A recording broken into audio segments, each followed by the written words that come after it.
open YouTube to make sure that works. Yeah, that's what I'm looking at the moment. And then it's like, have I got the right? It's going to be about 30 seconds behind if memory serves. That's all right. As long as there's stuff there and it's moving, that's all I'm asking for. Okay, so the order that I've got in the show notes is I've got the outrageous intro video, just to cover as a fun, god damn it,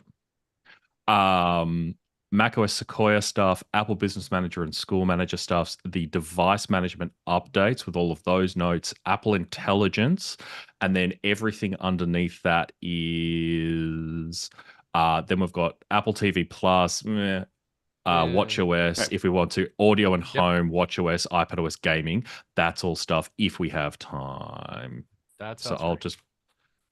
We are streaming. We are, we are live, by the way. Oh, so, hi, cool. everybody. Okay, hi, folks. For everybody watching at home, this is...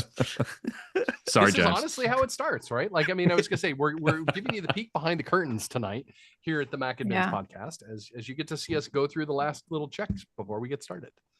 And I'll just call out now, and I know people are trickling in.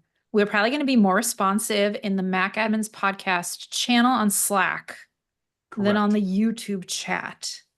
I've got it up, but if you want to say anything, I would use the Slack channel. I would recommend. I think we'll probably be a bit more responsive there. Yep. And yeah, strong recommend that folks use the Slack channel. So that is super great. And let's see, do we want to blast this out on social before we get started? I did share around a link already on LinkedIn and Threads and whatever. About an hour. It was around when you saw the LinkedIn post. I posted just about everywhere I knew of. Tremendous. I think that gives us exactly what we need. And let's see, are we all in tune with our show notes? Are we ready to rock and roll? I think so. Yep. Are we going to sing the intro music, Tom? No, okay, we're not going to. Sorry, James. No. Sorry, James. James is very upset with us now. No, but that's what we're here for. So, hello and welcome to the Mac Admins podcast. I'm your host this week, Tom Bridge, and I was gonna say we're here on the the next to last day, the penultimate day of 2024's Worldwide Developers Conference, affectionately known as WWDC. I will agree with Nilay Patel and the whole gang at the Vergecast. They have made that name happen. I may not love it, but I'm going to call it that the rest of the week because 2 syllables is a whole lot easier to say than all of the rest of those syllables. So we're going to call it WWDC. What did you guys think of that outrageous intro? Right, like we're going to start with the intro, but then we're going to dive into some fun stuff. So let's break the ice and then dive. I feel like we should all be wearing white jumpsuits here with rainbow stripes. Hands up who would purchase one of those jumpsuits if they're available. I'm going to put both hands up. I may need, for multiple days. Emily's up. Yeah. I don't have the right figure for it. BRB, gonna go get my stunt double who very much does not look like me, but has a wig that looks like me. Oh, yes. Yeah. And I love the fact that it was unashamedly a stunt double wearing a wig, knowing that Apple would have the technology to have it was much more fun that way. So I loved that intro video. I think especially at 3 a.m. that was exactly what I needed to see at that point to wake me up and get me ready for things. You know what I need to buy? A replica of the bomber jacket. Oh, yes. That Phil was wearing flying in the plane. Yes. That's what I need. Yeah, I was going to say strong pull on Phil being the chauffeur and the driver at that point, so to speak, and being the grizzled old veteran who's simply had enough of it, and because I think we've all been there at this point. Mm-hmm. So we got a great intro, but we want to actually start talking about this is the Mac Admins podcast. We're going to talk about macOS first. We're not going to start anyplace else. I mean, I feel like first, but definitely most important, we got a name. It's macOS Sequoia. My guess of Eureka, sadly, did not make it. But it'll be Sequoia. Next year. I also love the fact that they were teasing us up until the point where they announced it. There were all sorts of Easter eggs everywhere, and people are shouting out and getting excited on all the various Slack channels. Oh, it's going to be this. Oh, it's going to be that. And it's like they know us so well. So here's to another version of Mac OS that is not as easy to type as some of us would like. And, that QU situation is just a tough one for people. Well, yeah. It starts with 3 letters and ends with 4 vowels. So like, it's fine. I was gonna say, it's, you know, and of course Sequoia, Sonoma, Sequoia. I feel like people are going to get it mixed up, but I think that my prior years working in startups have taught me how to spell Sequoia purely because of Sequoia Capital and just that, and I was in that realm. So it's like, cool, I've got this. I'm not going to mess up the spelling on this, but that's the only thing that I get out of it. I loved how they weaved the way in the video, and it was a very nice video. I liked it. So what did we think about Sequoia? So continuity, iPhone mirroring on the list of things that have been Sherlocked. My daughter was just saying to me, "Oh, the kids at school are really happy about that because we're not allowed to have our phones in the classroom. They've got to be in our lockers." And I'm like, "You're until there's the management. So gonna they called out. Oh, I love it. you. Leave your phone in the other room. Oh, you could still schools are like, how do we lock down personal Apple IDs and not being able to use them on whatever? Yep. Yeah. Oh, yeah. But the things that I thought were great is the fact that the iPhone can stay locked. So it's actually not just doing a direct screen mirroring. It's actually running the user interface of the phone. And so wherever that is sitting, like if you've left it in another room or something like that, it's not going to open it and people will be able to see the creepy apps opening and all of that sort of stuff. It's like CarPlay for your computer and phone, kind of. I actually think it's slightly different than that. The thing that I was immediately reminded of is the Vision Pro Share Your Mac screen, where the Mac screen, just as soon as you share that to the Vision Pro, that screen goes dark. And it works like that also for the high-speed screen sharing on macOS as well. So part of me feels like, oh, they ported the screen sharing routines over to iOS, and then essentially the phone just displays the lock screen instead. And so that's I really like it, especially because he had his phone right next to him on that little stand, and he specifically called out when it's in the, I've forgotten the name of it, the nightstand mode, the standby widget. Standby, that's the one. I don't need to know the professional names. It's the fancy mode. That's how I have that's how I have my iPhone now already. It's directly below my screen in that. So the ability, because sometimes there are things you want to do on your phone that you can't do on your Mac, that is quicker. This is perfect. I don't need to get away from working on my Mac. If we don't lock it down, I can just pull up that screen right next to it and not have to take my hands off the keyboard or mouse. So I think that's really cool. Sarcastic pain in the butt that I am. I immediately saw it and was like, Apple went, okay, developers, if you're not going to embrace Catalyst with your mobile apps, then we're just going to let people port the whole damn phone into their Macs. I hope there's a full screen button. So I was going to have this just... and the rest of the screen is black. Has anyone tested if it works with the new window management? So you can just go bloop and get I haven't tested that yet. Third of the screen or whatever. Yeah. Well, I was going to say, so quick question, so has anybody updated their daily driver to the 15 to beta? Sorry, James. This is fine. I'm not going to cut that out. Second device, sure. I can't do it yet, mainly because we've got there's a VPN restriction which has an upper bound. It's like, no, this OS isn't supported, which is not a limitation of the app itself. It is the policy is configured to look for macOS 13 or macOS 14 and not macOS 15. So when we fix that next week, maybe I'll think about it. Say there must be a committee somewhere that has to decide the policy to go in and add a number in there. Yeah, but the other way I approach this as well is everybody's like, "Yay, everything works! It's wonderful. We've got no problems here." This is beta 1. That doesn't mean that the experience is going to be the same in beta 2. These are betas. This is still being built. So It could Just get worse. keep that in mind before you And roll this also, out to your production device. the stuff that Apple spent an exorbitant amount of time laying out for everybody on the platforms, which is Apple Intelligence, is not in this first beta. That's Yes. Completely. I Anyway. immediately went looking for it. I was like, where is it? Oh, it's probably turned off. Yeah, it is. Yeah, But that'll they be have great. to schedule calls with all the CISOs at the big companies around the world and get them off of a ledge before they enable it in the betas. By CISOs of all the large companies around the world, you mean Elon, don't you?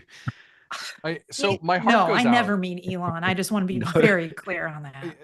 Speaking of that Never. for a quick second, I mean, my heart goes out to any admin out there who saw their C-suite freaking out about this before we'd even had the what's new in Apple managing Apple devices, before we even had the what's new in IT documentation. We've got a bunch of people jerking their knees and saying, oh, Apple device isn't a Faraday cage. Oh my God, the dumbest thing. But my heart goes out to all of those people who do the hard work every day at those organizations and crush it and, do incredible things despite the fact that some of their leaders are banana pants. So, and I made the joke, but I think it's any CISOs or C-suites due diligence to make sure that their organization has solid policy and is well informed on the functionality of these things as they get baked into platforms that are used at their organizations. It's the, hey, let's give Apple a chance to tell us more about what we are going to be able to do or not do about these features before we write our policy. Like, let's make informed decisions, It's beta 1, and we all know if we submit feedback now, there is a higher than likely chance that tweaks or fixes or management functionality that might not be in beta 1 will be there before the public release. So if you see a feature that you either want or you don't want in your organization and you can't find a way to either manage it with a configuration profile or some other way, file feedback now. Go in, it's free. Raise the feedback now, raise it on some of the Slack channels, and hopefully we can get those management keys in there before the end. Or if you see any regression in functionality, now is the time to test it. Not like vendors who would say, oh, we don't support OSs and we don't start testing them until they're public. And then there's a 6-month wait. No, now is the time to test, not just for vendors, but for us as well and managing our organizations. Test your enrollment workflows now. See what is broken right now, or see if everything works and go, great. Yes. Now's the time. File feedback. This is the place to put beta 1 on your test device. And give that a go and make that a run. I've done, and of course, we'll get to talking about VMs and some of the awesome new changes for VMs in a second. But getting in the testing cycle today, if you have not already done it, is a great way to start about this, because I think the best way to phrase it is a paraphrase of the old proverb, which is to say the best time to file feedback was 6 months ago. The second best time is right now. And so, I was going to say, as we get closer to a September, October release, it's June already, friends. These things take time to get prioritized with the size of your account, with all of the various and sundry pieces. Now's the time to file feedback on these things, hoping that there's going to be an improvement during the beta cycle, or at least during some of the early releases. You're never going to get everything you want, but you don't get what you don't ask for. It's also probably important to say, if you don't have a test device, a second device, perfect time to ask for the one. It doesn't have to be a brand new one. It can be an M1 MacBook Air, like the very first, just at least get an Apple Silicon device. But everyone really should be asking their organization, if you are managing devices, get a second test device. VMs are great. For daily testing, they're perfect. But sometimes you just need physical hardware, and it is a little bit easier. So ask your manager, ask your manager's manager, find a MacBook Air that fell off the back of a truck and wasn't deployed to someone, because, just find one of those devices. A great one I've seen that's worked really well is if your team doesn't have the budget to provide you with a test device, what is the team that is insisting that your devices need to be on the latest and are probably also providing the tools that are preventing you from getting on the latest? Get the security team who probably have a really good budget to pay for a test device so you can test their stuff to make sure it works, and provide them a service. That's what we need it for. Get some of their budget. But the other thing I was thinking about with all of the gnashing of teeth over the Apple Intelligence is the name is new, but a lot of the functionality isn't. Apple, this is not the first iteration of machine learning on Apple devices. Where was the pitchforks and torches beforehand saying, get this off our devices? So, it's worth thinking about the realities of what you're doing. But what I'm loving is the transparency around what Apple is doing. And this is not after it's been released. This is before Apple has even implemented this into the betas. We're already seeing information about the private computing and everything like that. But we'll get to that a little bit later. Let's keep drilling down into Sequoia and see what other sort of features we liked that we're going to see on there. So, video meeting backgrounds. So having that baked into the OS. Oh, yes. Yeah, and having that built right into the camera controls, and it seems to be pretty solid. I mean, obviously, we'll get to take a look at this as we go forward. Having proper, and of course, I love that they use one of my favorite all-time desktop backgrounds in the demo video, which I think was the, which operating system was that? But I recognize it immediately as being one of the Sierra's wallpapers. Was spectacular to see that in fall. So super excited for that, and of course, the ability to wallpapers. The new wallpaper, with the classic Mac. The classic Mac. That was immediately what I sent my wallpaper to, was the classic Mac stuff. Yeah, absolutely. Who has not set their wallpaper in the chat to the classic Mac one? Now, I did hear someone mentioning that it actually also at the lock screen, they saw one of their machines was showing a system error. And I think that's great that Apple, could have very easily gotten rid of the errors right now. Yeah, like they did with all of the advertising. And I think, they know their audience with that one. I think that's great. Preview content before sharing. Who here works remotely and needs to present things to people? Who is excited about the idea of making sure that that you're able to present only what you want to present, because I'm not good at managing my desktop, and it's not that there's anything bad in there. It's more just the visual distractions of the 937 tabs that I may have open and all of those sorts of things. So be able to give the impression that I'm a little more organized than I am. I'm really excited about that. Yeah, super excited for that one. I think that's it's always good to have the opportunity to preview what's going on before you start sharing it with everybody and their cousin, so that maybe you realize the Slack messages going by on your background aren't the right ones to include in this particular meeting. So now, does anyone think they're going to be moving away from their password manager to the passwords app? No, but I'm super excited by what they're doing here. Yes. I love this idea as a way to, because I mean, we're a 1Password family. We always we have been for a long time. Same. But I like where they're headed, and I like where they're going with this application, especially for for folks that don't need that, who need a smaller profile, who want just a better way to look at their passwords, a better way to look at their credentials, a better way to look at their passkeys. So super excited for what this a better way to go in and clear out all of the old junk that I've got in there from over the years. That every time you go and click on something and go, other passwords, and you see the laundry list of all of the poor choices I've made over the years, and to be able to, like for example, having 37 different YouTube accounts for a podcast, to be able to go in and go, need to clear that out, need to clear that out, need to clear that out. Whereas it wasn't, you could do that, but it wasn't as discoverable. And I think now that it's got its own UI. This is going to be great.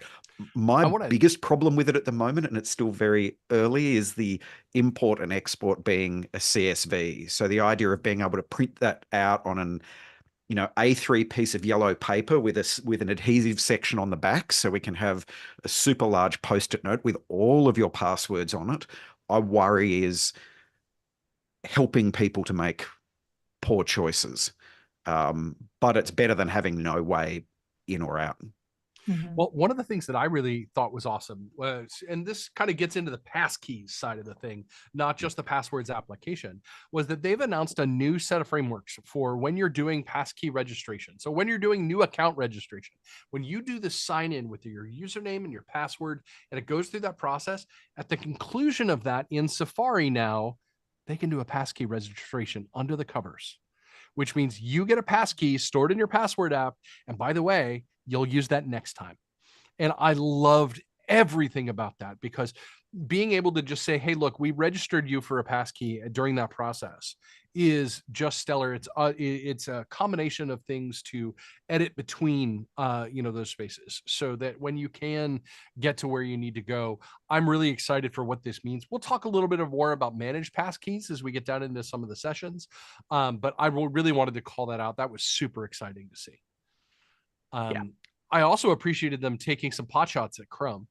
And to essentially, I guess imitation is the best form of flattery in a lot of ways. But Apple pointed out that Safari's an incredible browser, and if you've been kind of sitting over in Chrome land full time for a little while, now might not be a bad time to go back and look at this.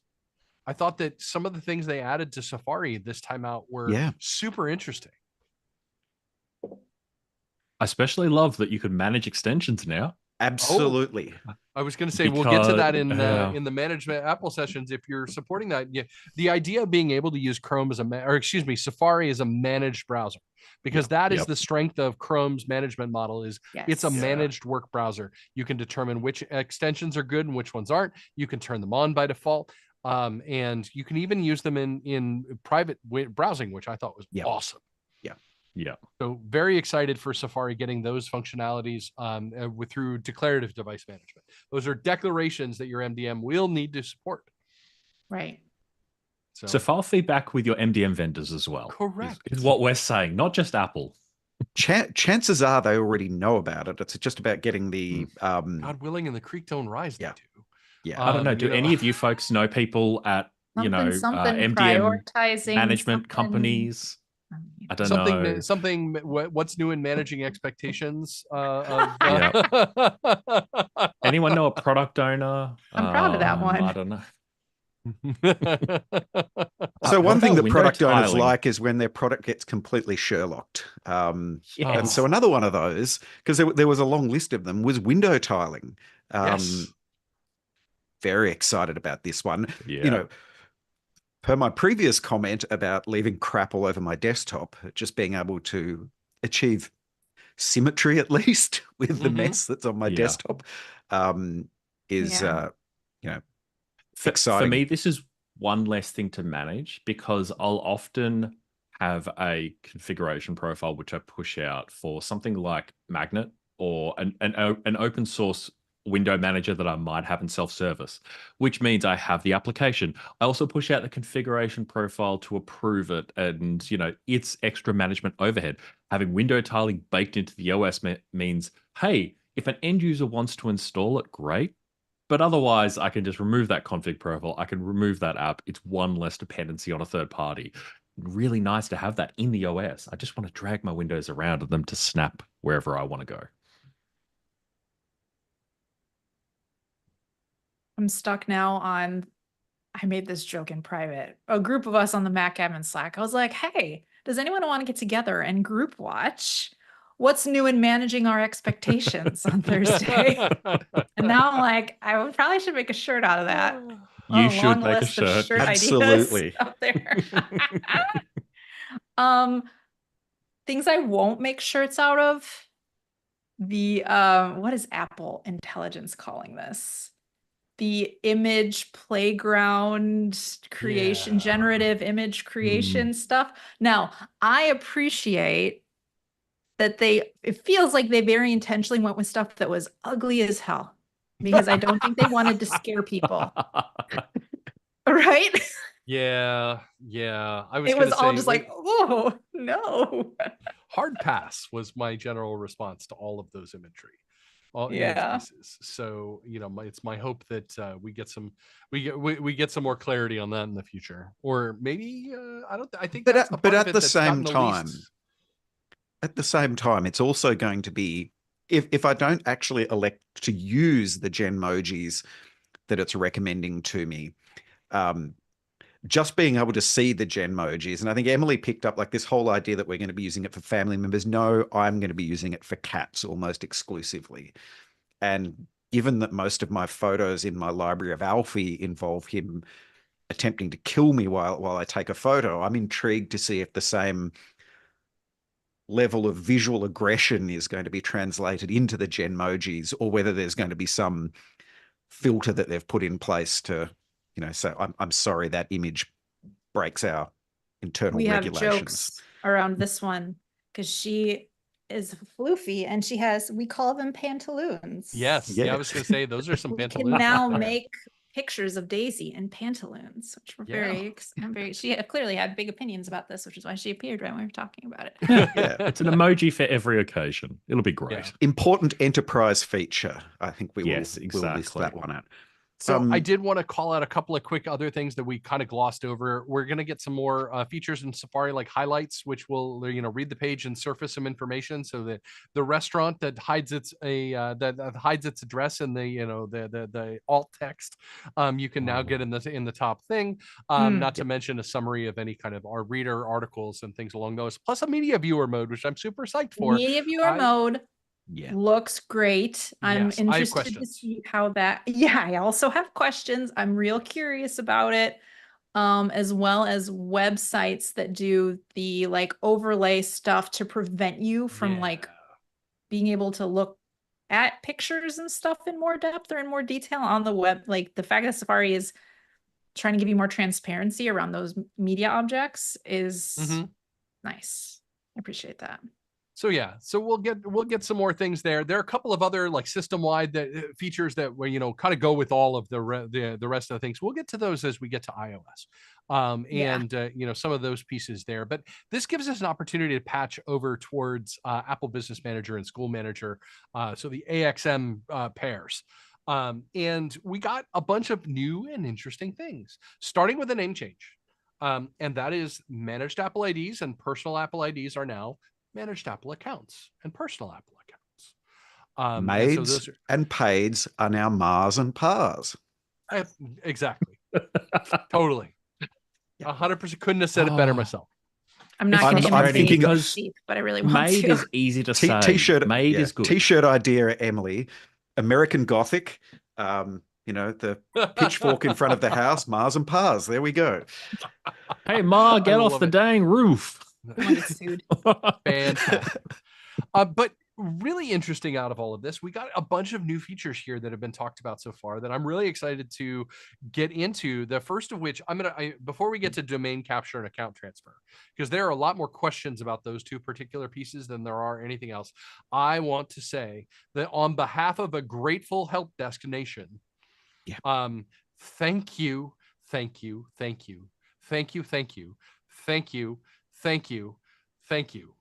Thanks. Thank you for remove activation lock within Apple Business Manager, etc. Yeah. That's now absolutely fantastic. Was it our respective help desks and those help desks out there that they enabled this feature for? Or was it their own internal team that was having to deal with all of those tickets until someone said, why don't we? Here's a crazy idea. Allow users. Yeah. And just to call it out, the specific text within the managing the Apple C document is users with a role that has managed device privileges can turn activation off for organization-owned devices. This removes the need for administrators to contact AppleCare support and simplifies re-provisioning workflows. Excellent. I also liked that it was not just device-based activation lock, but user-based activation lock as well. So that organizations can manage their devices and trust that as long as they're an Apple Business Manager, they're good to go. Now, if memory serves, there are still many countries where Apple Business Manager is not supported.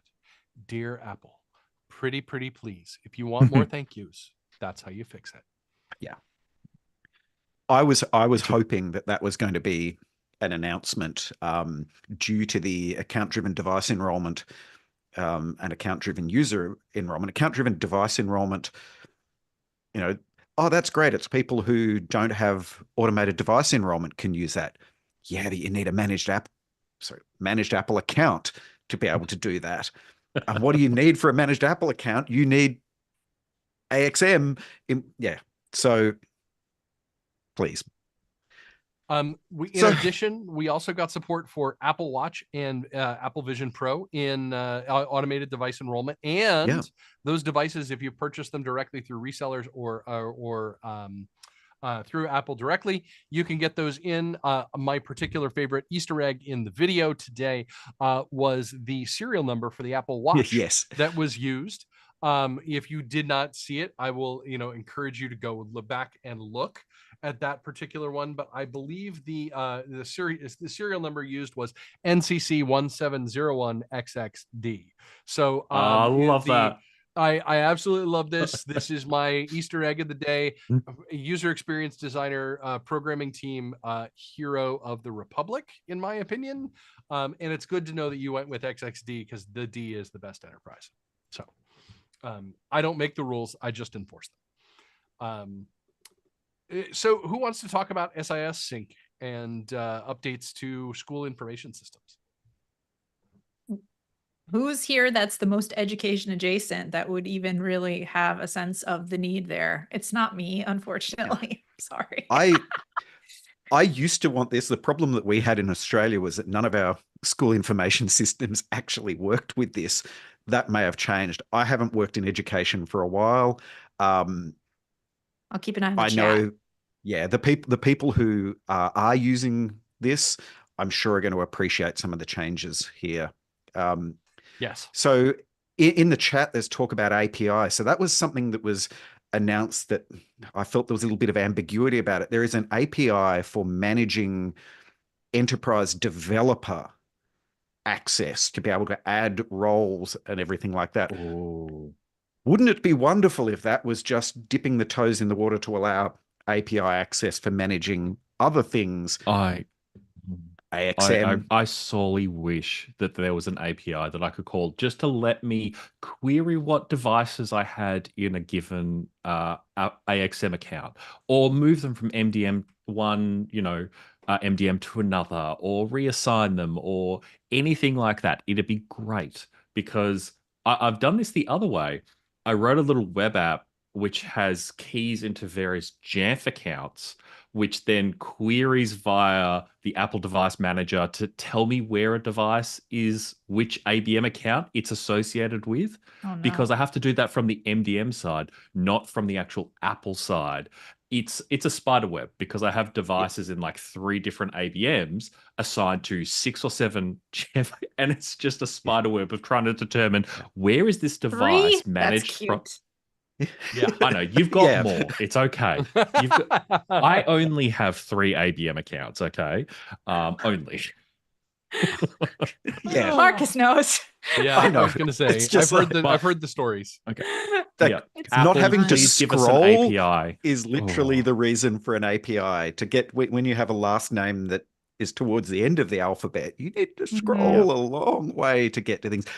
Having said that, APIs introduce risk, and especially looking at activation lock and things like that. I totally understand why this is not a functionality that's just been yeeted into production without any thought, because seeing what happened to GSX over the years with people trying to get access to get parts and unlock codes and all sorts of things like that. Thank you for looking after the security of this, but would love for there to be ways to automate some of the things in here. So there was one more feature in AXM wasn't there?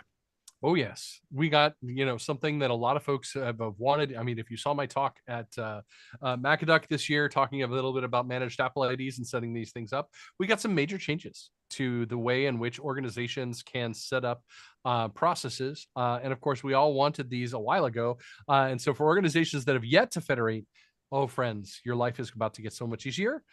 For those of us who had to suffer through the hard way, we have nothing but empathy for those folks who have been in that situation. I see Emily, making a little bit of a face there, and I was gonna say you survived that experience. But we got some changes to domain capture and to account transfer. And for the very first time, a personal Apple ID on a company domain can be migrated to being a managed Apple ID. Asterisk, asterisk, asterisk, dagger, double dagger, funny looking cross. I would tell you what all of those footnotes are, except that we don't have all the answers yet. Correct. And we also don't have the ability to do it yet as well. Yeah. So this will be. I like to think that the exorbitant amount of pain and heartache that my colleague Mitch and I went through to do this at Jamf 2.5 years ago, or whatever it was, helped us get to this moment a little bit, just a little bit, because now between Tom and I, how many sessions have we presented covering federation and managed Apple accounts in these? A few. Yep. Because there just hasn't been a solid sense of how an organization that has existed for more than a year handles this. So the fact that you can put up a floodgate is great. Yes, you can stop the bleeding. Stop the bleeding is a good way to put it. And that, from what we understand, people who have created Apple IDs using the domain can opt into just migrating it into a federated account. Correct. Or a managed account at the very least. Yeah. Also Correct. Great. One of the other things that I thought was super interesting, though, is that you now don't have to set up identity federation just to put up the floodgates.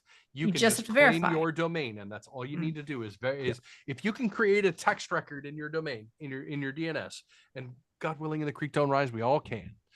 Or at least that doesn't require, a change control meeting endpoint. Or I was going to say an animal sacrifice, any number of a burnt offering, well-known doesn't mean easily implemented, does it? Correct. Well, and we'll get to that too, because that's the one I was hoping would change, but didn't this time out. So something I've been thinking about this as well is, having had the discussions probably as much as you have about federation and absorption and migration of accounts, is people saying, oh, but we want those personal accounts to be company managed. I would recommend thinking, do you really? Do you know what is in the iCloud drive of that account, and are you comfortable with that now being your company's? Well, and this is where we don't know what we don't know yet. Yeah. And I will say that the Enterprise and Education Labs are tomorrow. So maybe after tomorrow, we'll understand the situation a little bit better. I know that I've sent some email and be like, hey, so what moves? And how do we know what moves? Between commerce. I was going to say, are there things that will stop this from happening? Are there controls? What happens if they're a developer account? I mean, the questions here are numerous, and they are not yet documented. So if you are out there asking questions, ask away, because we don't know what we don't know yet. The more the better. Is there's when documentation. It comes to this stuff, there are no dumb questions. There are no silly 100%. questions. There are no. Ask the most obvious questions, because even some of that stuff isn't really clearly defined anywhere. And I think the other thing to keep in mind when you're asking these questions, just because we haven't seen clear documentation around this doesn't mean it hasn't been thought through. It might, but approach your questions that way, not this is dumb, why haven't you? This is all very new. I'm sure parts of it are still evolving and being introduced. Requesting information is very different. Requesting clarity is very different from demanding or casting aspersions. Correct. We're I just think- looking to know what the rules are. Yeah. And before you can make any adjustment to what the rules are, you have to know what the rules are. Yeah. We don't know Give what the it rules are. to me in writing. Yes, please. Preferably something I can show to my documentation team, my CISO, my all of those people, My help so desk. that they can make great decisions. Yes, help desk Yep. would be another great one. Support team. These are all the great things. I'm really hopeful. I do want to say the documentation that I have read from Worldwide Developers Conference, including updates to the developer documentation for MDM and DDM, has been amazing. We got a what's new in managing Apple, or what's new for IT, I think is the What's new document. for IT? What's new for IT, which is great. We got for the very first time, we got a software update management document. It's 45 pages. Yes, it's great. There are graphics. It's spectacular. And I love and it. the great thing about that is there's not a lot that's new with software update this year. There are things moving from configuration profiles across to declarations, which is great. But it's clarity. It's clarity around this is what software updates look like, and this is how you should implement it. And these are the experiences you're going to have in certain ways. So it gives us a document now that when we are having labs, conversations, feedback, we've now got a document that we can put on the table and everybody can point to, and we've got this shared point of reference that we can use for saying, it says here that it should be working this way. We're seeing this, or we would like to work it that way, rather than just tossing feedback into the void and hoping you're using the right lexicon. It's helpful to have it laid out this way too, because, and stick with me here, MDM is MDM, right? We are managing devices. Now we know that we have differing protocols for applying our desired state to our devices now. Are they declarations? Do they use different channels to install? However terminology you want to use, right? I'm being very layman's terms here. All right. Or what we've been using since what, 2015 or whatever, whoever it was, right? Which is a way to manage deployments of configurations, right, with profiles. Now, up until this point, for most MDM vendors, you can roll your own profile, bake in values you want, sign it, and deploy it to your managed endpoints. With declarative management, unless you're specifically building your own MDM, it's helpful that Apple is laying this out in documents that are this long and are making it very clear what's a declaration, and that most new things that are coming year over year now are, because we are more beholden than ever to vendors to build out the functionality for this for us, because rolling it yourself really isn't an option unless you are one of those organizations out there who is literally building your own MDM server out. Right. So I'm very appreciative to Apple for laying it out in the detail that they have thus far. Because I do think, as much as I say customers shouldn't need to know X, I think we're at a point now where we need to know so that we can give feedback where feedback is required to ensure that this new functionality is implemented as expediently as product teams can prioritize it, so that we can effectively keep up with how Apple is deploying these new features and functionality. One of the real challenges I've seen with declarations compared to configuration profiles, one, I love the way that they work and the functionality and the richness that they give us, the transparency, the statefulness, all of those sorts of things. But the real challenge is exactly what you said there, Emily. They're not something that you can just whip up in iMazing Profile Editor or your artisanally crafted configuration profiles that everybody's been using and send out to devices. The real challenge with declarations is not what's in the developer documentation in Apple's GitHub repo. It's that bridge between the UX and functionality in your MDM, which with the build your own MDM and DDM servers, that's your job to build out that functionality. And that's the hard bit. We've now got this ability to do things in a very different way. How do we do that? How do we ingest the information that's now coming back on the status channel and use that to inform whatever else we're doing? How do we report on that? So we've got this wonderful opportunity now with DDM But the vendors have also got this other challenge of what to do with that, and how do we implement this in a way that is not going to break things on the devices that aren't compatible with declarative device management or aren't compatible with those declarations, because you still need to deploy legacy profiles. But when we're thinking about software update, this is something where I find it really interesting, is declarations will overrule configuration profiles. So in a way, if there were legacy configuration profiles on the device, but you manage to get a declaration on there, it doesn't matter. Yeah. Which is good. This is to a this is how it degree. should be. Yeah. Yeah. Yes. Look, the declaration should take priority. If you're at all curious about how these declarations work, have a look at that Managing Software Updates PDF. Like Emily said, the graphs and the charts are amazing. Yep. I'm specifically going to call out the phases of Apple Software Update Enforcement section, because it Yes. has beautiful little flow charts that show phase 1, phase 2, and what happens between, all the declarations and checking and going back and forth. And it is absolutely fantastic. If you want to understand how software updates work, go read it. And as someone who eventually, had to manually create some of those diagrams for a presentation last month, I would have loved to have had those as a reference. I'm just yet to rip have them gone right back out of to the see PDF how many now. inaccuracies that were in mine that I'd created myself. But yeah, really useful to be able to use those in help desk documentation as well for end users to understand, when this happens, this is what's going to happen. That's great. All right, what's next have we got to cover? We've gone through the software update management. Yeah, we talked through software update management. We talked about Safari. Speaking of software update management, there was a term used in software update management that I had not heard of for a while. That was rapid security response.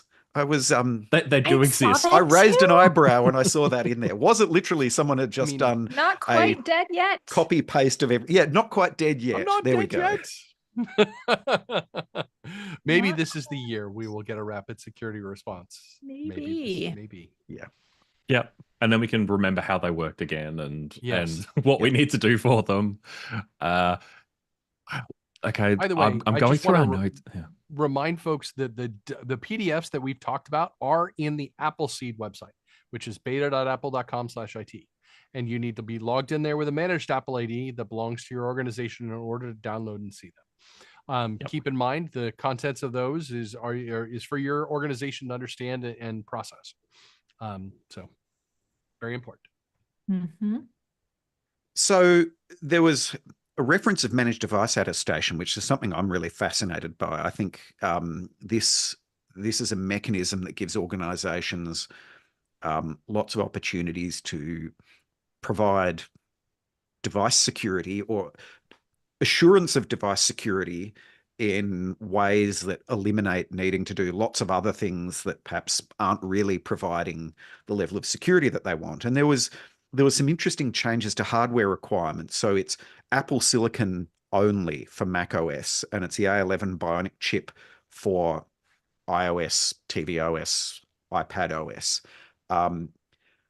Now, this is interesting because the other area where there were references to attestations was in the private cloud computing. If I've used the right name for those? This is the cloud servers, for want of a better word, that Apple provided some fantastic documentation for offloading all of the Apple Intelligence calculation to. And we'll put in the show notes, there's a really amazing blog post on the Apple security blog going through how they've designed this, how this is going to be implemented.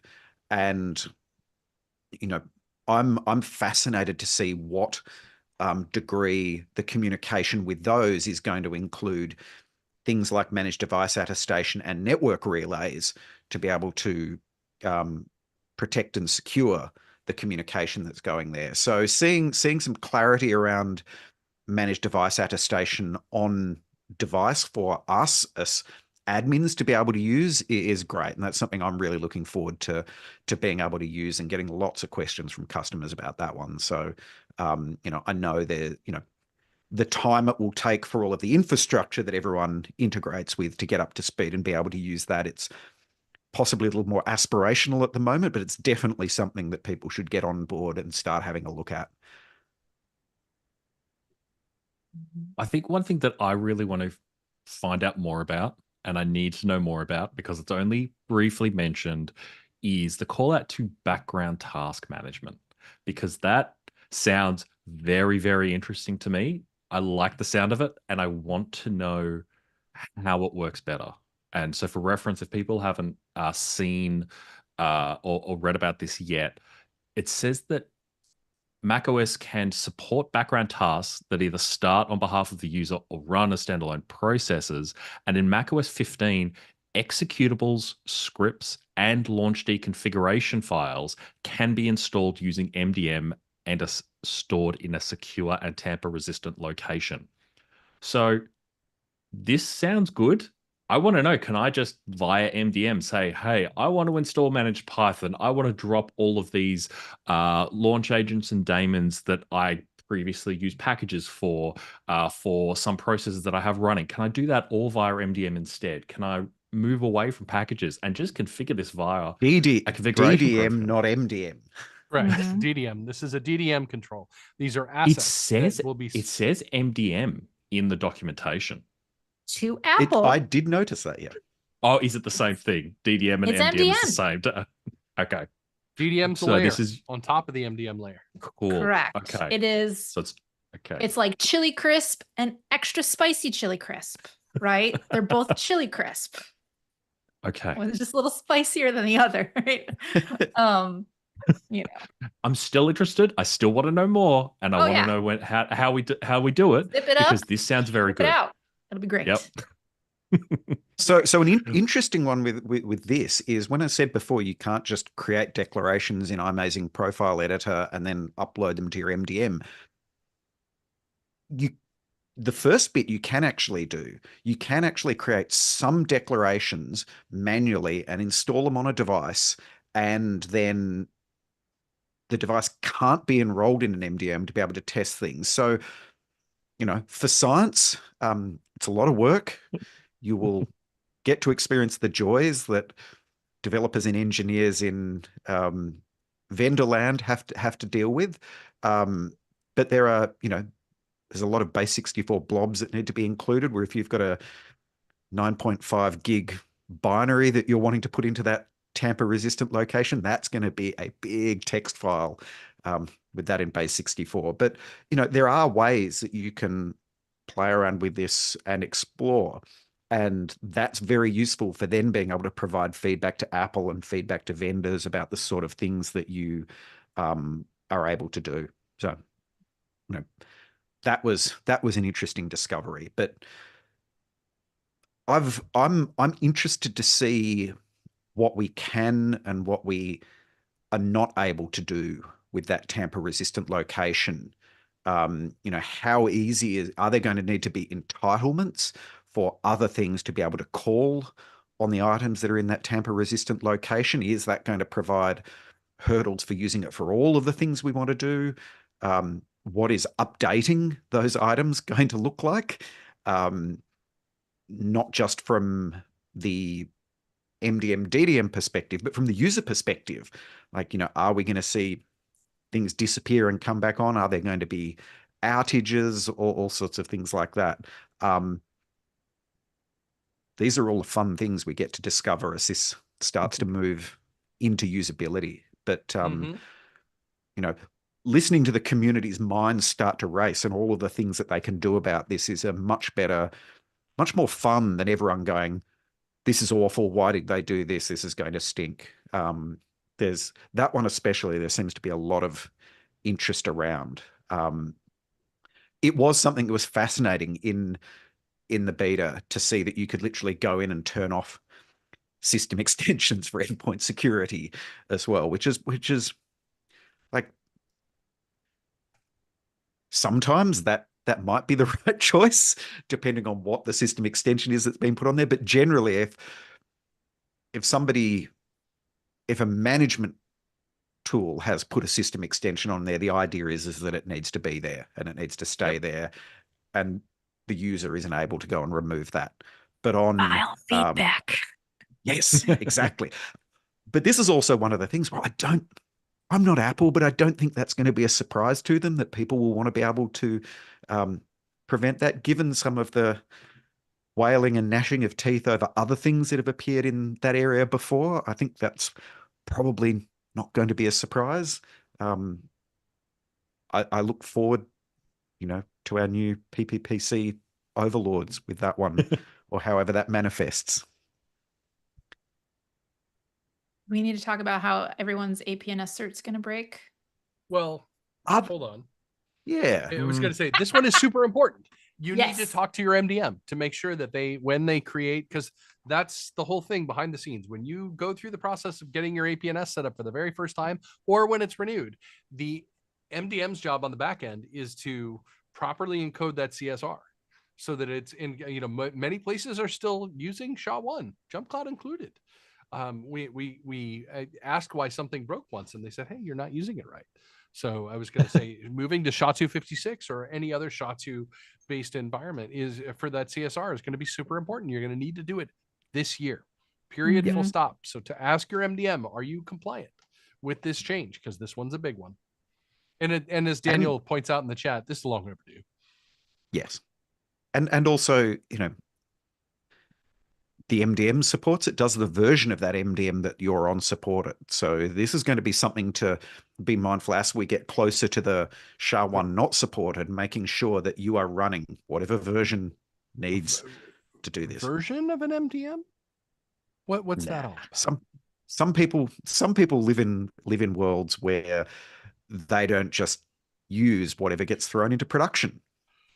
Oh, some organizations exist where they can take software from an MDM vendor and host it themselves. Let's not go crazy, folks. That's that's the whole idea here is that you're buying a software, as a service. You would think. There's also this thing called change control and what's that? Outages, tab, freeze, advisory board, Windows. Advisory board. Let's just say, Tom, that the new version of Ted Lasso is going to come out. Would you hope that several of the companies who are involved in producing that would ensure that nothing was going to prevent that from coming out on the day that it was released? And they would want to test things appropriately before it's released. It's not to say that there are going to be problems, but it's about having those practices in place to make absolutely sure. A bit like the way that we have beta versions of operating systems that we can test. So yeah, not everybody exists in a world where they can just deal with the latest the second it comes up there. Even if they wish that they could, they may have regulations and all sorts of other things that mean that they can't do it. And unfortunately, a lot of those regulations, the byproduct of that is can get into areas where things like this will come back and bite you. So the sooner we know about the dates, the better we can make sure that doesn't happen. For sure. In addition, one of the things that I liked about the IT guide this year, the What's New for IT document, is that it's very, very clear that we will be getting MDM and assessment controls for math notes, smart script, image playground, and the writing tools, and as well as restrictions for external integrations like ChatGPT. So rest assured that when those features enter the vernacular as part of the beta lifecycle, we're hopefully going to get some MDM controls that you can use to protect your environment or to make sure that your wishes as IT administrators are kept. What's new for IT WWDC 2024 V1.1? 1.1 was a quiet release. That's true. We'll see how quiet the other ones are. Yeah. Let's see.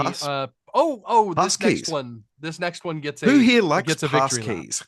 Well, Yeah, who here I'll likes tell you what I really passkeys? like. I love passkeys. Passkeys are great, but they are not the only thing that I love.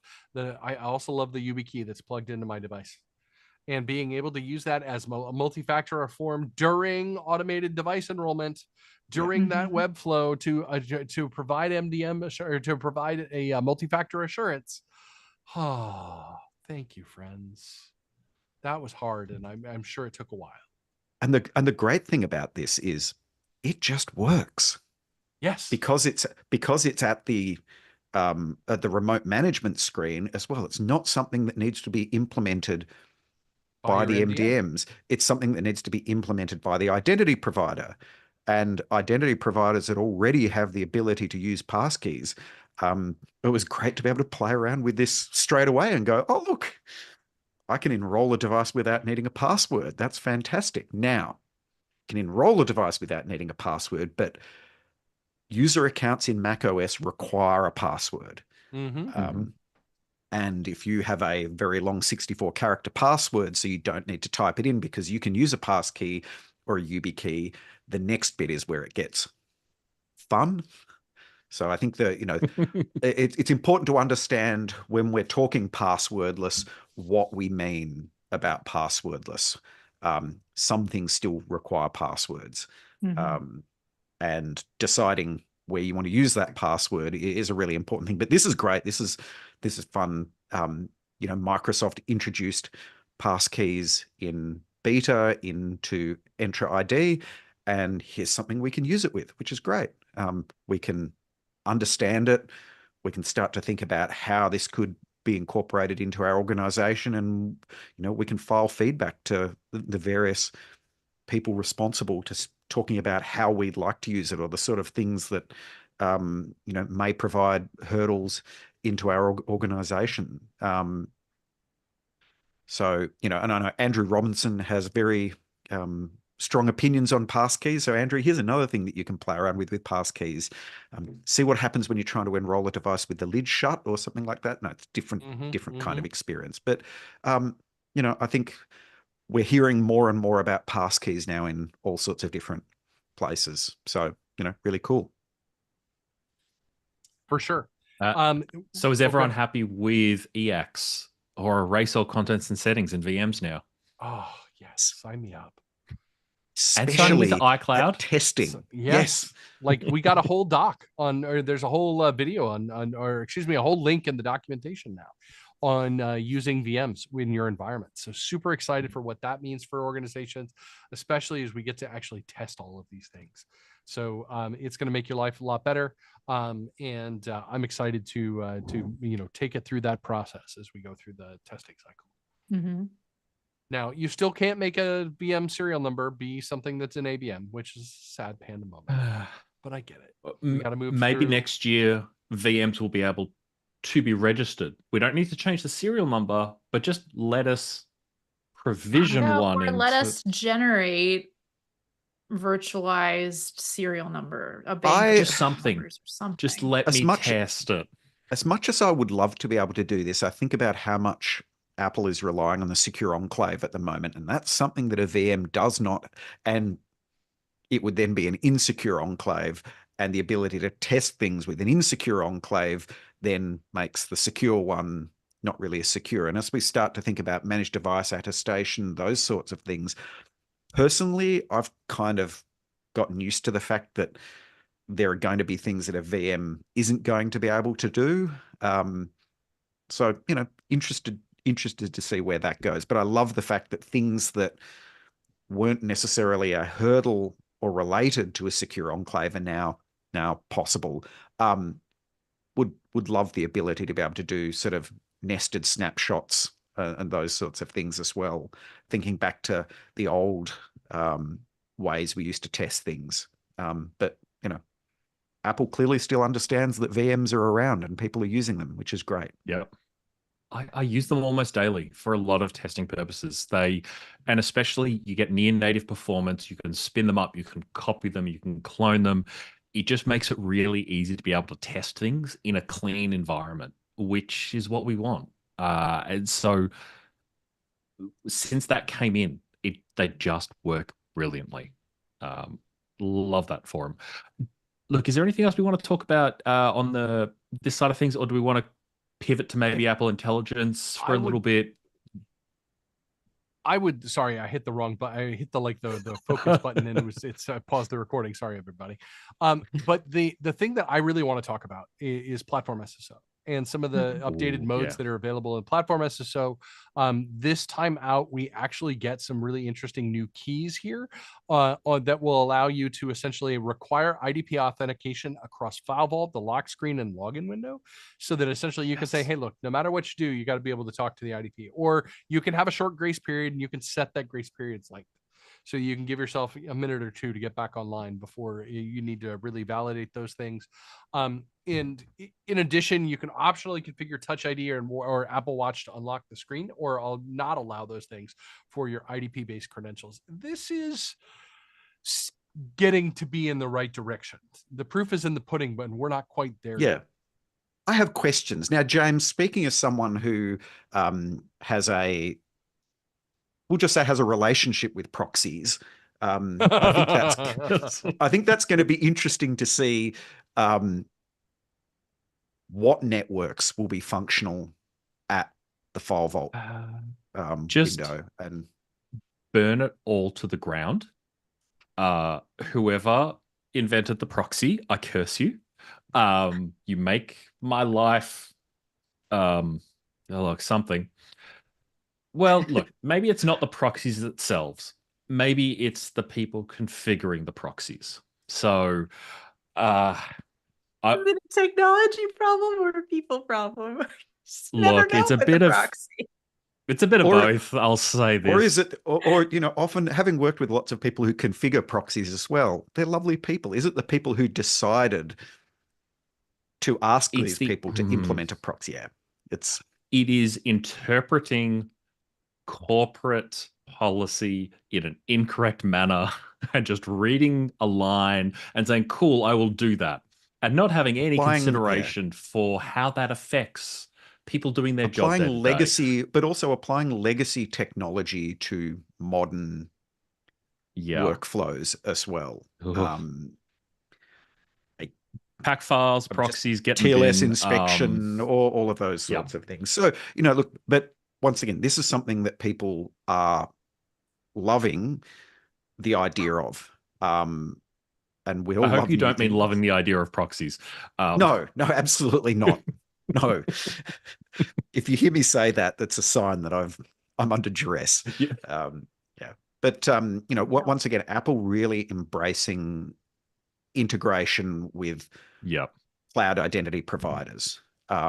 This is great. So this is perfect. This is really what we want. Interesting will be so my main consideration around that will be in organizations that, let's say, might have conditional access policies, where those conditional access policies are reliant upon compliance and users, and how does that all work? Things that don't when the user exist. Isn't logged in or exist. When their keychain is not available. They're just a twinkle in the eye of the system and at that point. Maybe I'll call out if you have an SSO integration with an MDM vendor, and that same SSO vendor, that same SSO integration with your IDP is used for both enrolling devices and logging into a web interface, and meaning that device compliance is either on or off for both of those because it's the same thing, and potentially splitting that out so that we there are ways you can achieve that. We'll have a discussion elsewhere. Yes, there are. And I was going to say, as an IDP and a UEM, I hear that feeling entirely. There are definitely things that we do during ADE flows that are different than any other time. Exactly. I want there to be more customization there, because I want to have some level of compliance of a device with an IDP at certain scenarios, and being able to say, cool, if the user's logged in, cool, we can do a full check because we know where that certificate and that link is made. But potentially at the File Vault stage, well, you don't have that. So how do we guarantee that is a valid device, and it's just, I get it, the intricacies of all of these different stages. It's just there needs to be some thought around how you push out device compliance and having platform SSO, and how that is all linked together with the identity at the various stages, and being able to really hone in on where are those checks happening, but being able to, at the file vault screen, link to an IDP. Great, that's what we want. And being able to configure how long can a device be offline for, because it's called out, but it's I don't know the exact details, but it says around, cool, if a device is offline, what is your strategy there? Obviously, you want someone to be able to log in, but how long can they be offline for? You want the CEO to be on an international flight and be able to use their device. Yes. I would not like to be the help desk getting that call. I can't log into my device on that. I would not like to be the IT engineer who set that policy without thinking about it. That's a resume generating event. Yeah. Yes, exactly. And, it's something that I see with a lot of conditional access and device compliance challenges. Not all of them, but a lot of them are actually doing what they were configured to do. And I think the more complex you try and make those policies, the more chances you are that you're going to have laid garden rakes all over the floor to trip over. And, the folks from Microsoft had a great presentation at JNUC last year with Sean Rabbit talking about how conditional access policies work and why things that people were interpreting as being an issue and a problem were not actually, they were it just working in a way that you may not have realized and doing its job, doing exactly what it had been told to do. And it's hard because people are just wanting to protect their devices, protect their data, protect their users, and getting everyone to a point where they're informed and understand the mechanics of how this is working. Having lovely diagrams like we saw for software update that show these very simple flowcharts of, if you do this, then this is going to happen. That sort of stuff makes it a lot easier to have those discussions.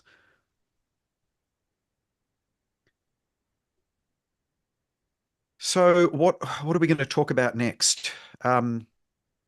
Are we ready to dive in on Apple Intelligence, or do we want to? Well, I mean, one last thing that I wanted to point out was external and network storage access are something that got deprecated back in the 10-15 days.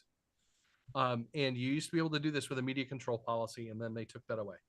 And it stopped working for good in like macOS 13.3 kind of era. And now it's back. It seems to be implemented using endpoint security framework. Where that ES extension lives, I don't know. I'm assuming it's built into MDM client, maybe. But it's essentially a system extension that's going to allow you to be the hammer and either block all of USB and all of network storage, or none of those things. But or to allow read-only volumes was the only other piece. Yeah. It's interesting in that it really is fairly brutal in the way that it works. Like, make all network storage read-only. And I think this is going to be something where people will discover what is going to be deemed network storage and what is not going to be deemed network storage. But yeah, this is great to see this coming back in. I think it's great that people are going to have a lot more choice and a lot more flexibility as to how they implement these controls. People who did not have access to other ways of doing it directly with endpoint security API will at least have functionality now. So it's really good. Part of it's going to come down to how MDM vendors implement some of this stuff, right? Yes. Part of it's going to be helping customers determine what types of storage they're accessing will trigger what type, right, in the enforcement. But the nice thing, at least compared to some of the other tools that we've looked at that do this, including our own, the nice thing about declarative and MDM as a whole being able to enforce this again is that you can theoretically scope it and have exceptions and things like that, which a lot of other tools don't deliver all that elegantly. So if you have legitimate use cases and a workflow to allow exceptions so that you can access drives, like your marketing team that makes giant videos and needs to be able to put them on storage and stuff like that, you can you know, theoretically, depending on implementation, right, be able to sanely handle exceptions for stuff, which is going to be cool too. So, you know, we'll see. I was like, deprecation announcement, deprecation, and it's back. Declarative. For sure. I mean, I was going That's to a say, cycle that we're going to begin seeing with other Yeah. things. Agreed. Yeah, Well, definitely. and it's funny because we just spent all the time and effort necessary to do the USB blocking and endpoint security framework in our app. And part of me is like, oh, I wish I waited. And you know, I could tie that to DDM, but I think that the experience that customers get when they're using this particular payload is you don't get any knowledge. It just doesn't work. You don't get any alerting. It just doesn't work. You get an odd, hey, you can't reach this network server, not a, hey, your admin turned this feature off. Go talk to the jackal who, set up your policies. And that's who's responsible for this. And I don't necessarily love that. How many of these are going to be help desk ticket generating? Oh yeah, exactly. Events. Yeah. Mm-hmm.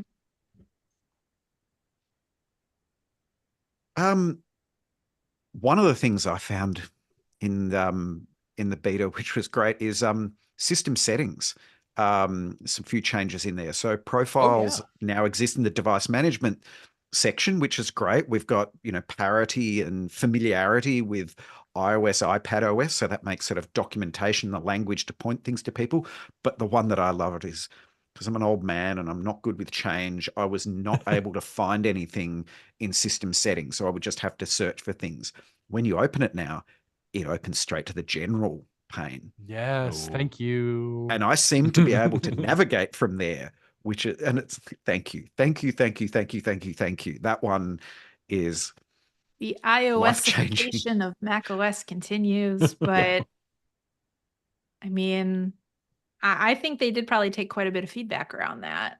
They probably also have their own telemetry around how many taps it was taking people to find just the most general stuff on their devices to figure out how to make that easier. So sometimes like it seems, and I think this group here and probably some of our listeners know how I have a history of talking about user experience things, right? And in the grand scheme of things, it's not always some grand technical implementation. Sometimes it's just, can we help humans more effectively navigate this interface that we are providing for them? It doesn't need to be complicated. Sometimes these simple quality of life things can go a long way for people.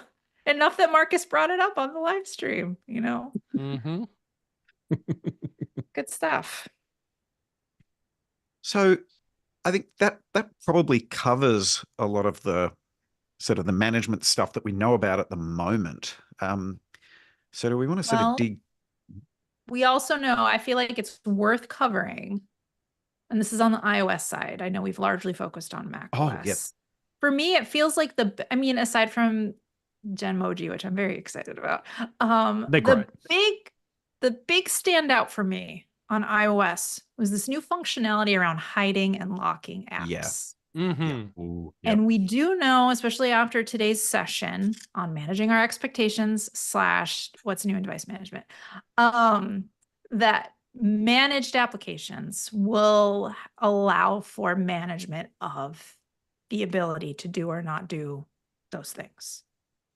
Don't get the sense that you're going to be able to programmatically lock an app for somebody, which I know somebody's going to ask about. Can we take this highly critical in-house app that we deploy and can we just keep it locked and hidden by default so that it's not easily discoverable if someone gets someone's phone or something like that? Like, people are thinking about it. Yeah. That does not seem to be in scope of this initial deployment, at least, of this functionality.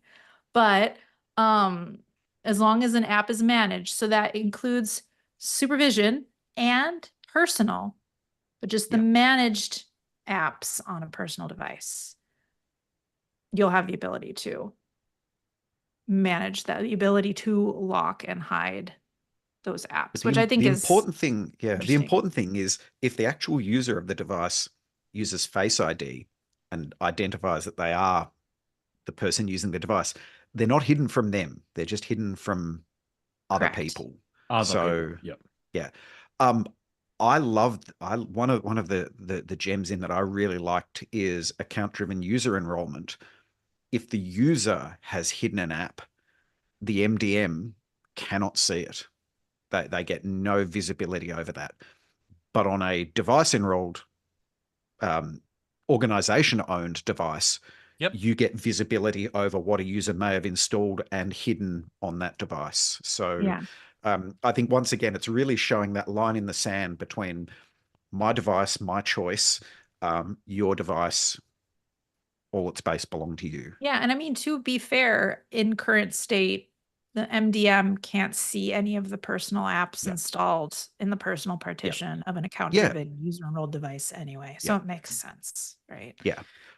Oh, but it's sort of more the case that on a device-enrolled, super organizationally owned device, you hiding or locking the application only hides it from the UX. It doesn't hide it from management because it's their device.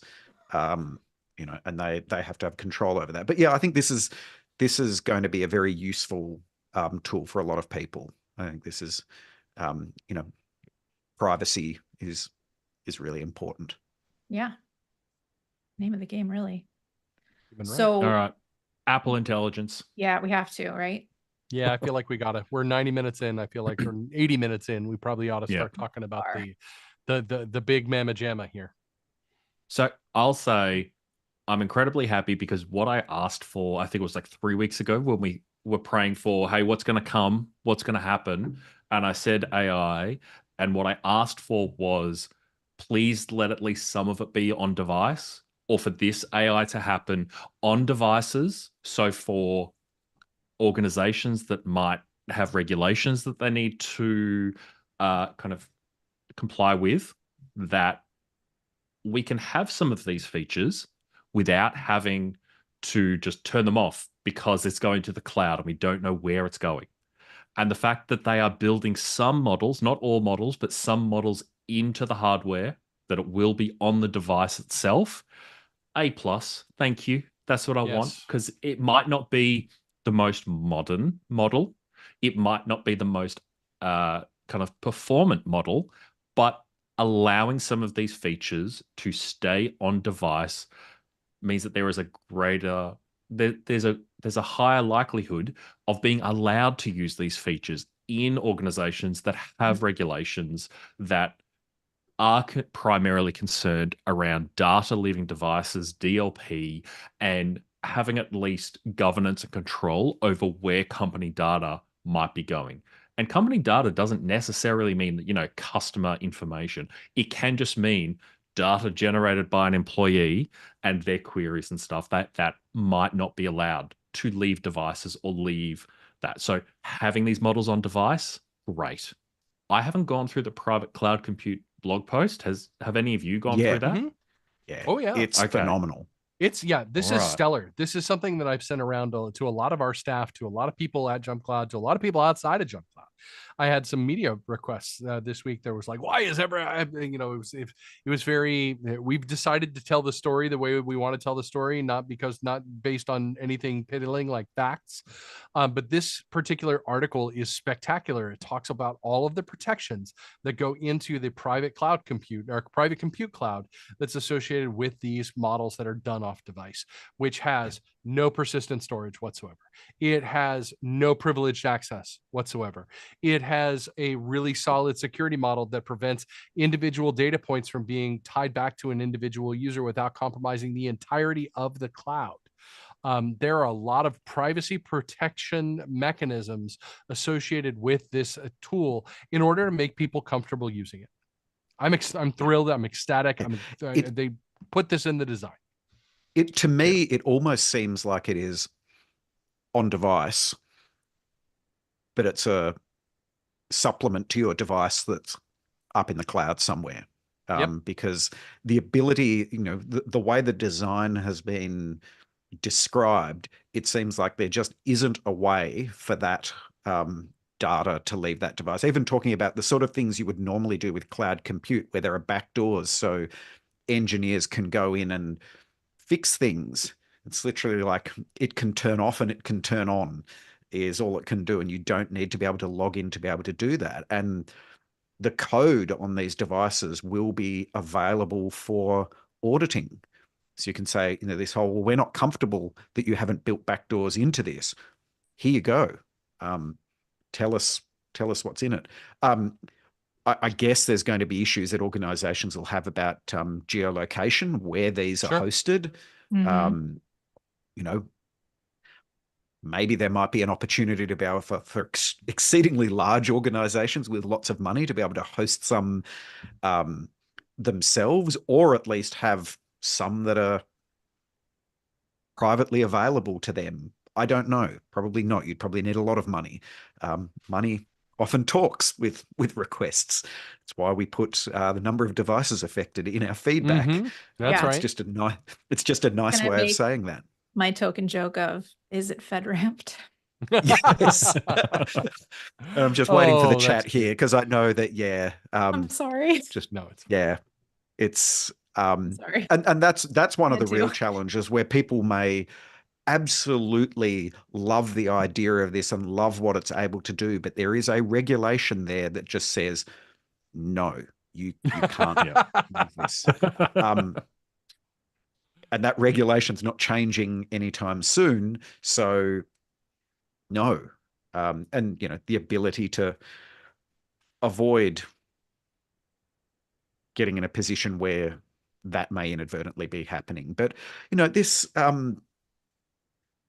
quite a lot of the keynote was devoted to this Apple Intelligence. I did feel like it was a bit of a speed run through all of the functionality on device, and it also felt like, compared to previous years, there's not a lot of new functionality until we get to this. So I'm guessing a lot of Apple engineers have been working on this. Yeah, it's almost like there weren't a whole lot of, I don't think a lot of people were really surprised by the things that we saw. And that's not always a bad thing, right? It does seem like Apple Intelligence required a big part of that keynote. It needed to be fleshed out the way that it did. And we still have questions, right? But it's not available yet as well. So, now's the time to ask those questions. Now's the time to reassure yourself. The next year is what they've said. Yeah. And this is the start. That's the other thing that's really, really exciting. So hearing discussions we had last night in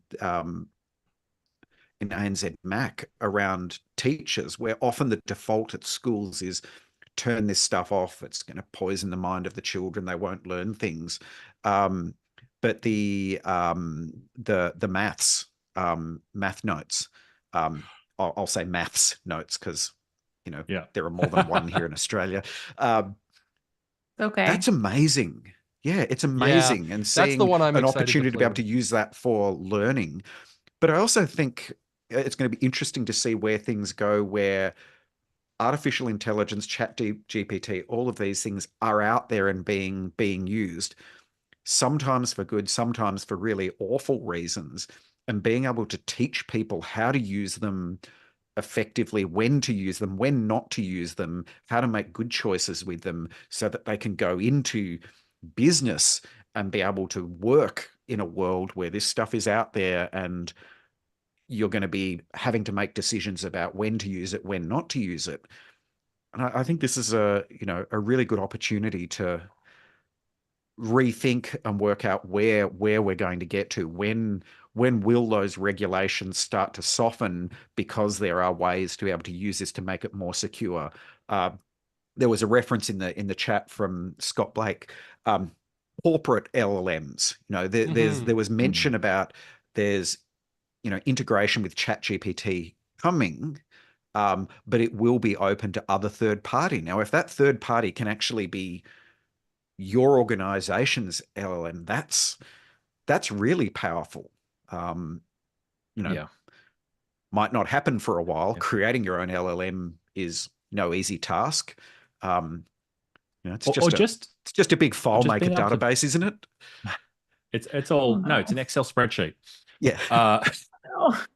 SQLite database. Oh no. Yeah, Yeah. it's fine. Just look, being able to train on organization data and having some knowledge and auditability around where is that data stored and where those models are stored is what companies want, because there is a massive push into AI, but along with that comes wanting to ensure that your data isn't seeping out into other organizations, mainly just to make sure that secrets aren't leaking and Yeah. other bits and pieces, but being able to have uh, an LLM, a chat GPT like service that is not only the best of that, plus knowing about all of your organization's data and being able to merge the two so you can have real questions about, hey, how do I request X service? And it being able to trawl the docs for you rather than having to go through ServiceNow, have a look through some READMEs on a GitHub page and going through Confluence and maybe the 6 or 7 documents that all reference the same thing that were all edited at a different time and trying to find out where do I request this service. And you're laughing because you know what I'm talking about. This is Yeah. what happens at every organization. Yeah. Just having that is going to make life so much easier. When you that's ask the hardest LLM thing. and it says, I've looked at the data and quite frankly, I don't know. It's like, Yeah. I hear you, LLM. I do the same. Or when you get into an Ouroboros of documentation, where you go to one Confluence page that says to go to the ServiceNow link, which then links to another Confluence page, which links back to the start. It's like, okay, guess I'm just not requesting that anymore. Sometimes it happens. It's really frustrating. What's worse is doing a search and then finding your own documentation on this because you wrote something about it that's no longer. So, I mean, ideally what we want some of this intelligence features functionality to do is the stuff that Apple's really, really focused on, I think, for consumers and who would be watching the keynote, right? Helping you with your prose, generating funny pictures, memes on the fly. implementing functionality that Android has had for like 8 years to remove background objects from images, right? Yeah. This is stuff that people want, right? Let's focus on the things that it is able to learn and do on your behalf. That's not a Google search giving you just the most obnoxious result overview thing, right? Because, to the point of people in like a chat and elsewhere, sometimes the way the information is laid out is a bit reckless because it's just, you feed it a thing and then it spits it out because there are keywords that it's querying against or whatever, right? So I appreciate how Apple has framed the Apple Intelligence thus far with the functionality that's going to be eventually in the platform. I appreciate how they've been laying it out. Like, on that note, are there other high-level features through Apple Intelligence or other platform updates that we got this week that we want to make sure we touch on before we wrap our live stream for WWDC for this week? We got a new Siri logo, and which reminds me of the Jamf Heroes logo. It does look a bit Jamf Heroes. Yeah, exactly. Like, is that why that program has changed? Like Apple legal? Should have said, nice program. Be a shame if anything happened to it because we got ourselves a new logo. Yeah. Oh no. Oh no. I'm curious to see. Maybe this is kind of a Jamfy thing. I don't know. Other MDMs probably provide this for customers too, but return to service is kind of a big deal for service industry, Yeah.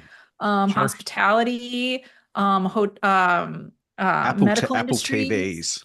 I know there's a certain individual that used to work at a large hospital that had Apple TVs everywhere. So, gee, I wonder if they had some influence in saying it'd be really nice to actually be able to make these go away and come back again every time they need to. But yeah, like that's like all of these things. When you start thinking about it, you're going, yeah, I'm not going to use this for everything, but I can imagine someone somewhere has just, fist bump in the air going, my days are going to be so much easier because I can just press a button instead of having to do this awful manual workflow every single time. Tom, what's your favorite new thing about Vision OS, aside from the fact that our friends in Australia will soon be able to buy them Yes. for I was going to say, themselves? you know, I was thrilled to see this move to a global rollout. And Yeah. I was talking with one of my coworkers in Singapore today. He was like, should I go buy one of these? And I was like, go try it out. Like, go see it. Like, see what's going on there. I mean, Mhm. I think that 2.0 is what they wanted to initially ship 1.0 as. That's really what it comes down to. I like the new hand gestures in terms of like, give me a gesture to get back Buttons. home, give me a gesture to go to control center, because those are the two things that I find myself doing most often that takes me out of the flow, because I would either have to reach up to my head or I would have to look up to the ceiling or look down to the floor to Mhm. get what I needed out of that.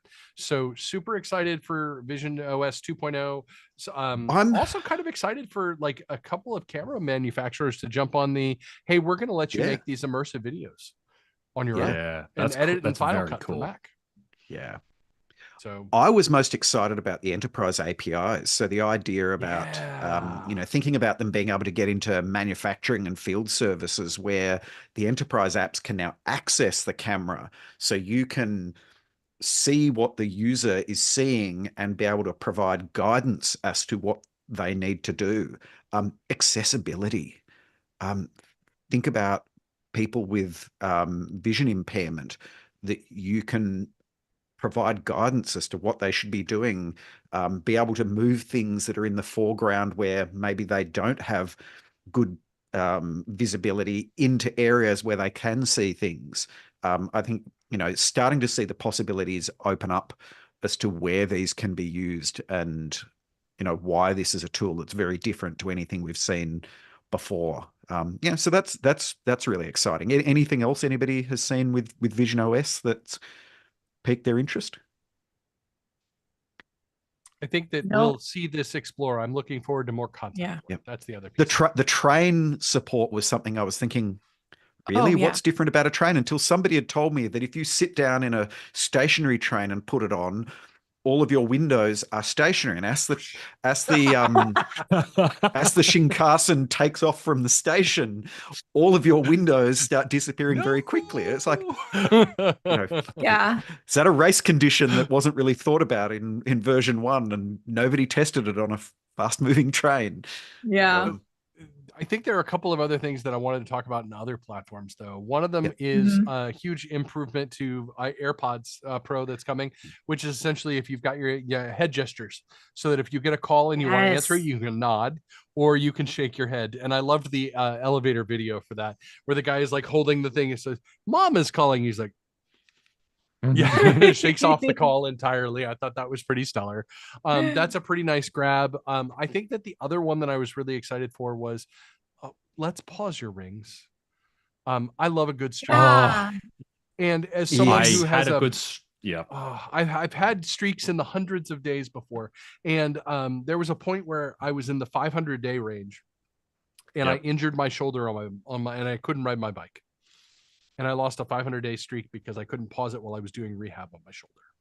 And that made me sad. So I'm thrilled that this is finally here. And let's just talk about the Yeah. fact that a very important part of a training routine every week is resting. rest. Mhm. You have to 100%. you have to refill the tank so that you can Mm. have a good exercise the next day. It's an important part of it. On that note, for WatchOS, I'm really excited about RPE calculations and workouts. So Mhm. that rate of perceived exertion, or whatever the proper acronym for that is, meaning, at the end of the workout, you generally, especially if you're working with a trainer, they'll say, okay, so how hard do you think your workout was? To get a sense of like, I should be doing something a little heavier. I should have maybe done this part a little faster. I should have whatever, right? Now it takes all of this data that it knows about you through wearing it and doing your workouts through HealthKit and stuff. And it can say, hey, it was like a 4. Like, Yeah. that's super cool. I think that's really awesome. And then for messages, you can schedule messages, which is badass. Yes, I loved Ooh, yeah. that. Rich text editing of your messages. We've been wanting no more asterisks for emphasis. Like, you actually can boldface some stuff. I mean, let's go. That's good.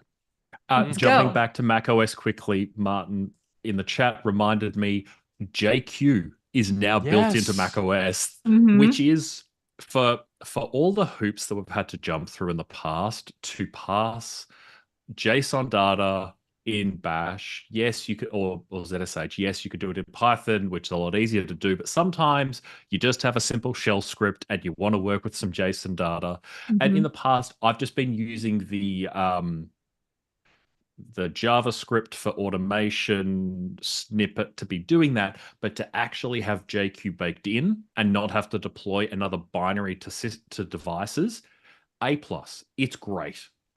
This is, as people who manage devices and often write scripts that need to work with JSON data on a device, not having to either jump through hoops for JSON for automation or JavaScript for automation, or to go to Python to an external language, and actually just using Bash and a tool that a lot of us have already worked with in the past. A+. This is great. This is what we need for managing devices. So whoever decided to put that into the OS, thank you. Appreciate you. Yeah. Anything else before we jump to a bonus question and close off? One of the Oh, yeah. things I love about being able to pause your rings, as well as international travel. Mhm. You know, those Yes. when you fly back to Australia, there are days lose a that day. do not exist. That's They, right. which is if it's your birthday, that's a bit of a shame. It's like, do you not Yeah. age? I don't know. But being able to say, all right, there is no Tuesday, but there's 3 Thursdays or something like that. So, being able to deal with that. Yeah. Yeah.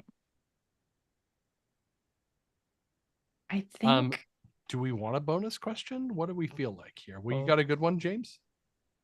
I don't have a bonus question unless anyone else has one. no, How I about think what that did we rate the experience I like that. this year out of 10?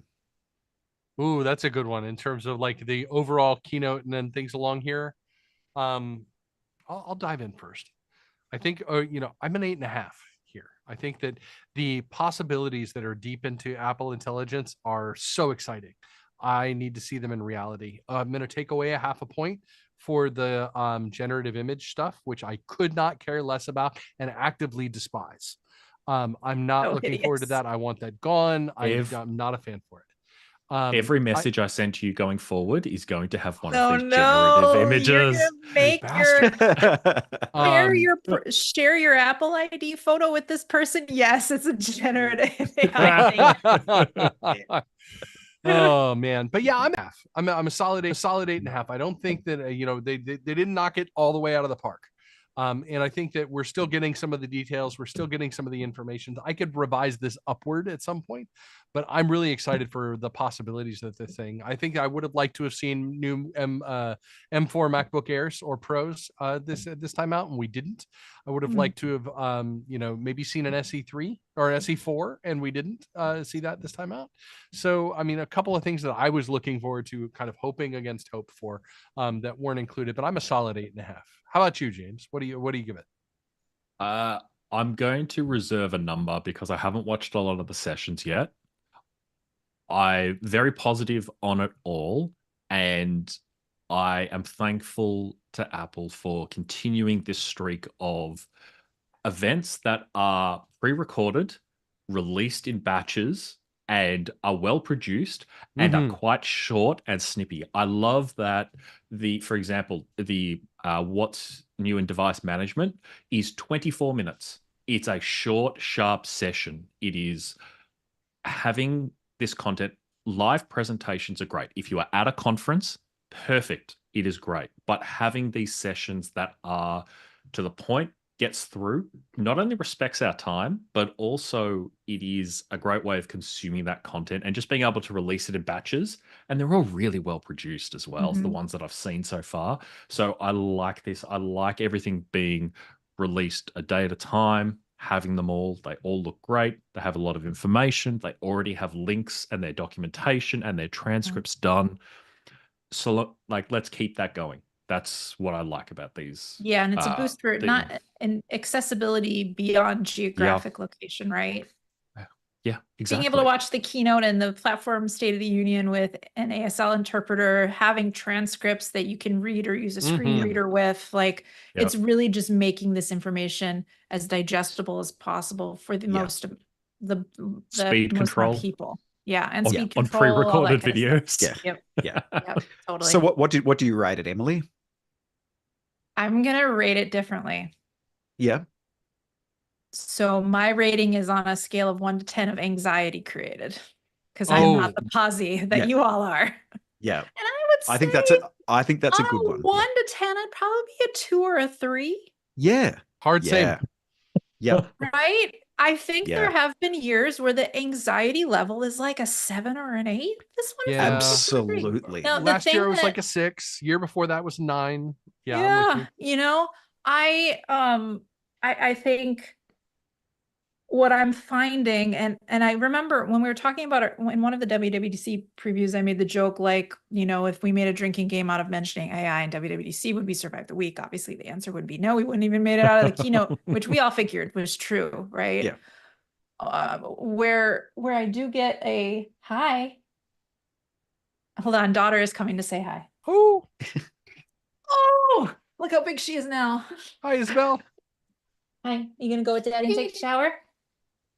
All right, I'll finish my answer. The where I get maybe to a 3 or maybe even a stretch of a 4 for the anxiety is now having to really learn myself up on how it's going to be implemented in the platform so that I can help my Yeah. organization Yeah. and other customers make policy and decision around how, when, what we allow, you know, or restrict or approve, or just making sure that they're educated decisions, regardless of what the stance ends up being, you know, as we kind of figure out how AI and Apple Intelligence fits into our policy, right? As an organization. Yeah. All right. Marcus, I'm how going to about give you? it.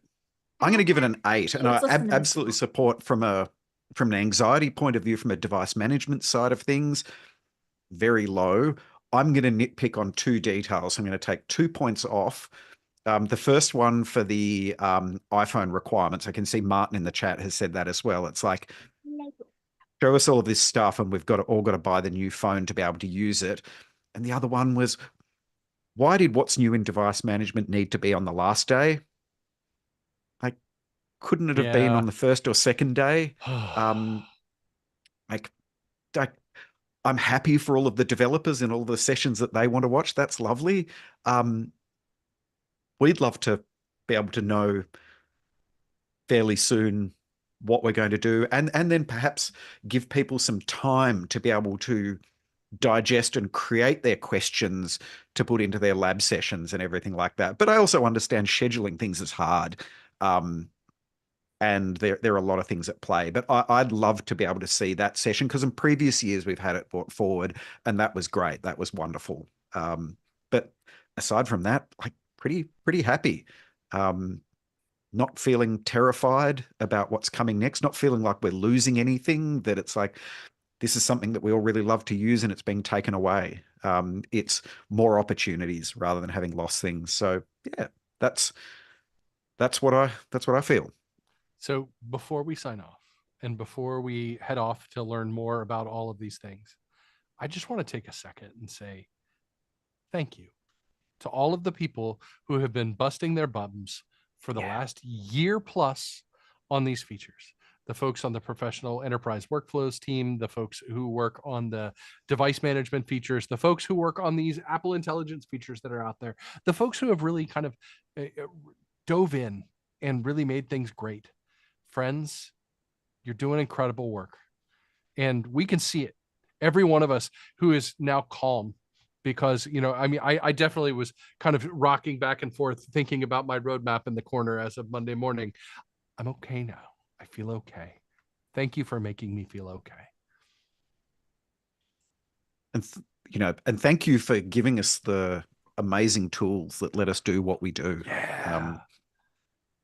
I can't wait to get my hands on math notes. Like, seriously, my iPad is downstairs to updating to the beta. That's the first one I'm going to do. And that's the one I'm excited for. So Thank you, Apple friends. We will have another episode next week. Not about this. We're actually going to have some fun stuff going on with OS Query and our friends at Fleet DM. And so look for that coming week after next. Sorry, we'll have this past week's episode. We'll drop on Monday.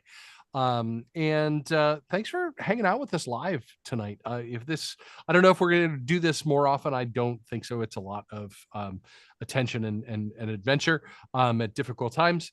But I was going to say thanks for hanging out with us tonight. It's been a great deal of fun. And thanks for everyone playing along in the chat as well. It's been really good fun to have that interaction rather than us just talking to ourselves and hoping people are listening. It's great to see that there are people out there who have jumped on this live stream. Facts. And thanks, everybody. We'll see you next time. See you later. Bye. Say bye. Bye. I need to talk to you. Goodbye, friends. Have a great night. We will. See you later. Hold on. What do you need to tell them? I was really hoping